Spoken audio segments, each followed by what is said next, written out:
ታሪኩ የሚጀምረው በአንዲት ሴት ነው። አንድ ቀን በጫካ ውስጥ እንጨት ስትቆርጥ በድንገት አንድ ትልቅ ዛፍ ተንዶ እጇ ላይ ያርፋል። ባለቤቷ ዛፉን ከእጇ ላይ ለማንሳት ቢሞክርም ፈጽሞ አልቻለም። ሕይወቷን ለማዳን ሲልም የመጨረሻ አማራጩን ተጠቀመ። እጇን በመጥረቢያ ለመቁረጥ ይገደዳል። ከዚህ አደጋ በኋላ ሴትዮዋ የተቆረጠ እጇን ስታይ ሁልጊዜ በሐዘን ትዋጣለች። ባለቤቷ ሐዘኗን ለመቀነስ ሰው ሰራሽ እጅ ይሰራላታል። እሷ ግን እጁ ከወርቅ እንዲሰራላት ትጠይቀዋለች። እሱም የወርቅ እጅ ሰርቶላት ለጥቂት ጊዜ ብትጠቀምበትም በወርቁ ምክንያት ሰውነቷ ኢንፌክሽን ውስጥ ይገባና ሕይወቷ ያልፋል። ከመሞቷ በፊት ግን አንድ ቃል ኪዳን ታስገባዋለች። ስትቀብረኝ ከወርቅ እጅ ጋር ቅበረኝ ትለዋለች። እሱም እንደተባለው ያደርጋል። ከጥቂት ዓመታት በኋላ ሰውየው በጣም ይደኸያል። ለኑሮ የሚሆን ገንዘብ ሲያጣ ወደ ሚስቱ መቃብር ሄዶ መቆፈር ይጀምራል። የወርቅ እጁን ከመቃብር ውስጥ ሲያወጣ የሚስቱ አይኖች በድንገት ቢገለጡ እሱ ግን ችላ ብሎት እጁን ብቻ ይዞ ይሄዳል። በዚያው ምሽት ሚስቱ የወርቅ እጇን ፍለጋ ወደ ቤት ትመለሳለች።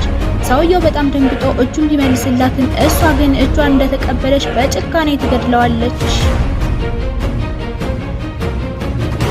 ታሪኩ የሚጀምረው በአንዲት ሴት ነው። አንድ ቀን በጫካ ውስጥ እንጨት ስትቆርጥ በድንገት አንድ ትልቅ ዛፍ ተንዶ እጇ ላይ ያርፋል። ባለቤቷ ዛፉን ከእጇ ላይ ለማንሳት ቢሞክርም ፈጽሞ አልቻለም። ሕይወቷን ለማዳን ሲልም የመጨረሻ አማራጩን ተጠቀመ።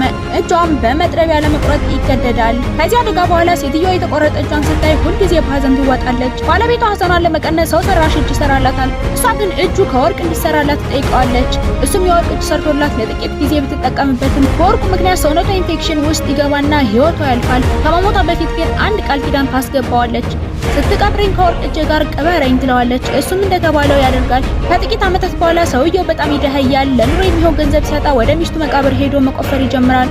የወርቅ እጁን ከመቃብር ውስጥ ሲያወጣ የሚስቱ አይኖች በድንገት ቢገለጡ እሱ ግን ችላ ብሎት እጁን ብቻ ይዞ ይሄዳል። በዚያው ምሽት ሚስቱ የወርቅ እጇን ፍለጋ ወደ ቤት ትመለሳለች። ሰውየው በጣም ደንግጦ እጁን ቢመልስላትም እሷ ግን እጇን እንደተቀበለች በጭካኔ ትገድለዋለች።